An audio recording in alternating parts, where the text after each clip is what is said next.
Hey guys, let's talk about setting boundaries. And I'm going to give you one example of how I set boundaries recently in my life. And it really, really helped me, not only in my mental state, but within a relationship in my life that is very important. So recently, I chose to set boundaries with my mother-in-law. We've always had a very unsteady relationship. We have a lot of different values, a lot of different beliefs, and we just live different lifestyles. So there's always been a lot of conflict.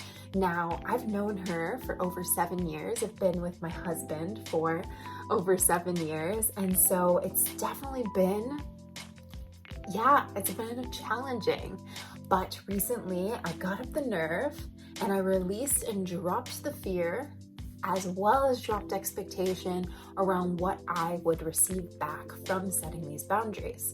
So I wrote out an extensive text message and I sent it her way with a few boundaries that I would like to set with her within our relationship moving forward to hopefully evolve our relationship in a more positive way. And it felt a little bit scary, but it was so worth it because after sending it so far, our relationship dynamic has really changed. I'm not saying that we're best friends or anything, but it's really changed for the better.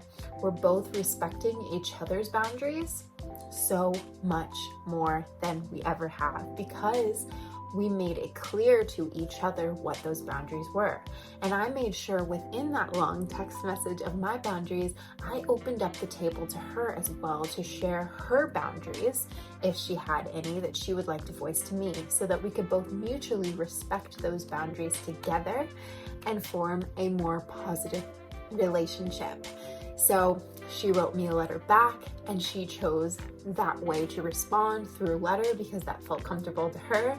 And you can do this anyway. You can do this through email, you can do this through letter, text, face to face. I will say it is easier if you have the opportunity to sit down and really take your time to write out this message rather than doing it face to face, because that can be a little bit more nerve-wracking. But whatever way you feel most comfortable in sharing those boundaries with the other person, it can make all the difference in your relationship. And go in with no expectations. Go in as an invitation to move forward in this relationship. And if they don't respect those boundaries, maybe it's time to move on from that relationship.